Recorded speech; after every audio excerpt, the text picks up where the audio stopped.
امی کی کہانیاں۔ السلام علیکم پیارے ساتھیوں، آج ہم آپ کو جو کہانی سنانے والے ہیں اس کا عنوان ہے کھیل۔ کلاس کے تمام لڑکے حمزہ کو بے وقوف خیال کرتے تھے۔ وہ تھا بھی ایسا ہی، پڑھائی کے دوران ایک دم بول اٹھتا، کوئی سوال کر ڈالتا۔ اس کی اس عادت سے استاد زاہد صاحب اور دوسرے لڑکوں کو پریشانی ہوتی تھی، لیکن زاہد صاحب بہت نرم مزاج استاد تھے۔ وہ اس کے ہر سوال کا جواب بہت خوش دلی سے دیتے تھے۔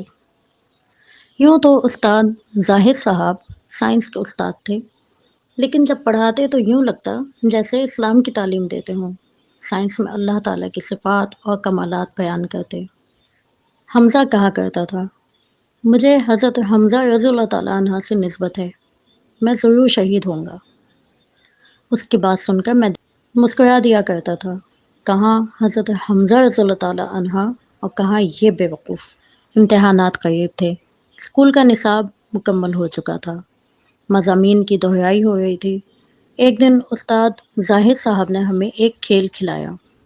انہوں نے تمام طلباء سے کہا، آپ سب ایک ایک کاغذ لیں، ہر طالب علم کسی دوسرے کو دکھائے بغیر اپنے ساتھی کی ایک جملے میں تعریف لکھے، کیونکہ اس کی ایسی بات لکھے، یعنی اس کی ایک ایسی بات لکھے جو اسے سب سے زیادہ پسند ہو۔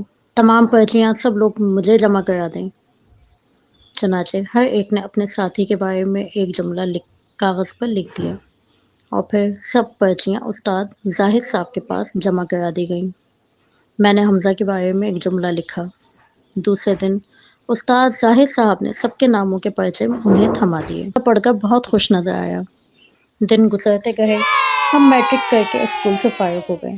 استاد زاہد صاحب تعلیم کے سلسلے میں ملک سے باہر چلے گئے، اور ہم بھی تعلیم حاصل کر کے کسی نہ کسی اچھے عہدے پر فائز ہو گئے۔ 10 سال بعد استاد زاہد صاحب ملک واپس آئے۔ سب نے ان کے اعزاز میں دعوت دینے کا فیصلہ کیا۔ دعوت میرے گھر پہ تھی۔ کوشش یہ تھی کہ تمام ہم جماعتوں کو بلایا جائے۔ اس سلسلے میں حمزہ کے گھر فون کیا گیا۔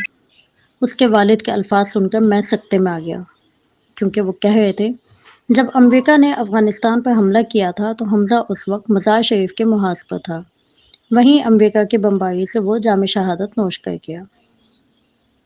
ہم سب استاد زاہد صاحب کے ساتھ حمزہ کے گھر پہنچے، ان کے والد سے تعزیت کی۔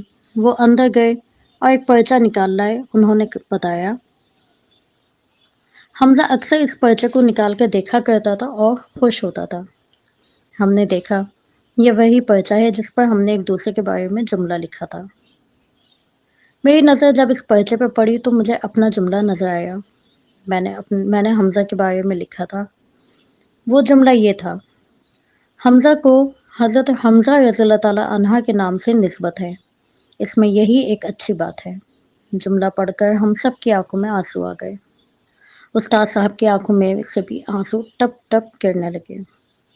پیارے دوستوں، ہم بھی حضور صلی اللہ علیہ وآلہ وسلم کی سیرت مبارکہ اور صحابہ کرام رضی اللہ تعالیٰ عنہ کے حالات پڑھ کر اپنے اندر اچھی باتیں پیدا کر لیں تو یقیناً اللہ تعالیٰ ان کے ساتھ مشابہت اختیار کرنے کی وجہ سے اپنی خاص نعمتوں اور رحمتوں سے ہمیں نوازے گا انشاءاللہ۔ کل ملیں گے پھر ایک نئی کہانی کے ساتھ، تب تک اللہ تعالیٰ آپ کا حافظ اور نگہبان۔ Don't forget to like, comment, share and subscribe.